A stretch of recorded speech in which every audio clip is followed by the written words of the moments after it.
Welcome to the Hungaroring in a quick 4-lap race against the AI set to 100% difficulty here in Assetto Corsa.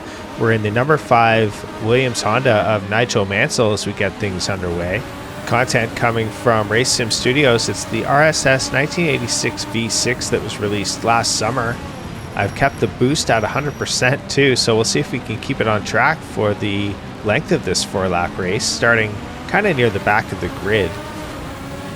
I spent a lot of time on the weekend setting up Assetto Corsa again, reinstalling Content Manager, as well as the paid preview version of the custom shaders patch that works with the pure mod available on Peter Bosa's Patreon account. I'll leave a link in the description to all the mods and the custom livery pack I'm using here as well. Assetto Corsa having benefited greatly over the years from the modding community, adding new content to this, improving the graphics of the base game, and really breathing life into it over the past decade. It's a title you need to have on your list if you're just getting into sim racing. Don't be thrown off by the release date of the original title.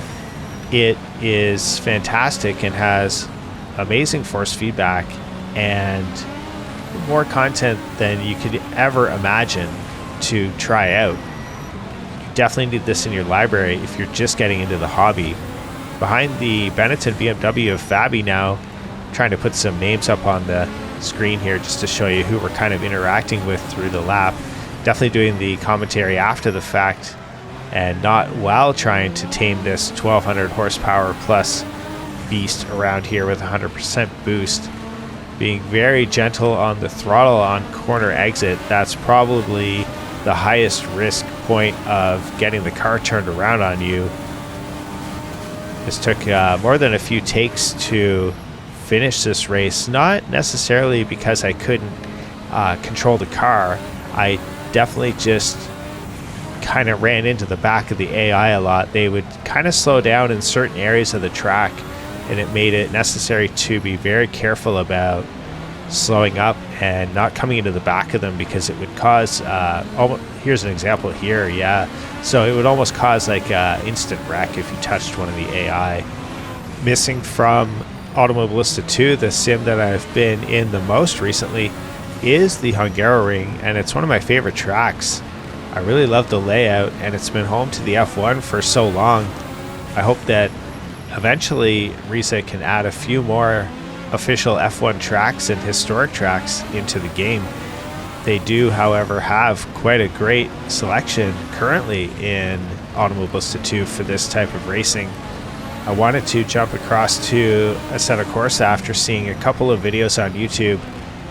Mike from Sim Racing 604 covered this RSS V6 turbo in a video when it first came out, and having experienced the same generation of F1 car in AMS2, I wanted to kind of do a comparison with them and see how the racing was.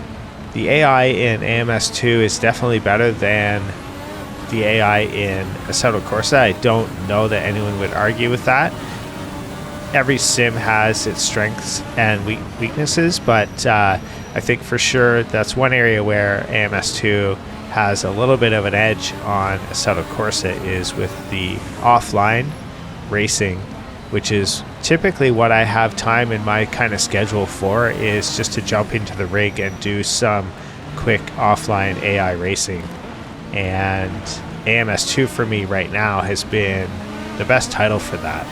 That being said, starting at the back with 100% difficulty, I had a bunch of great races against the AI. Considering that this is a modded track and car combo that you get mixed results with that sometimes, this turned out to be a pretty good experience, and can highly recommend this combo to anyone out there who has the RSS 1986 content. And the track is free at Race Department. It was created by Rainmaker87, and I believe I recognize that username from creating other downloadable content for Assetto Corsa. Let me know in the comments what you think some of the best content for recreating F1 races would be.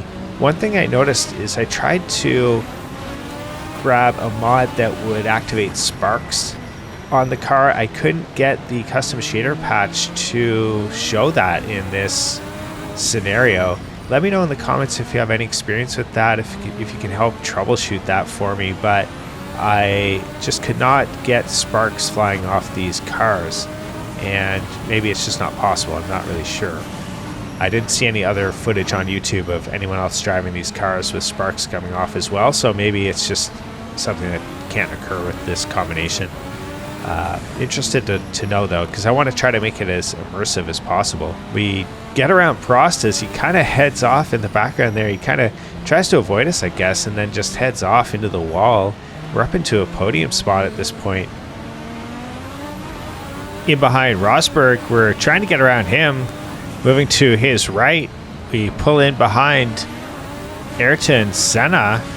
Senna in the Lotus John Player Special. I've been driving the heck out of that in AMS2, having a blast. And AMS2 featuring some kind of official Ayrton Senna drives of past eras. And yeah, I found it interesting that in this race in Assetto Corsa, I ended up with a pretty decent front part of the grid with some pretty famous names leading the way throughout this race, as we're on to the tail of Senna to close out this 4-lap quick rip and into the last left-hander. Get ahead of him. Just have to try to harness that power out of this corner. Careful on the throttle application. And we'll cross the line to take the victory here. The first Hungarian Grand Prix since 1936 was held here in 1986. And we come away with the win in Nigel Mansell's number 5 Williams Honda. Thanks for watching and have a great rest of your day.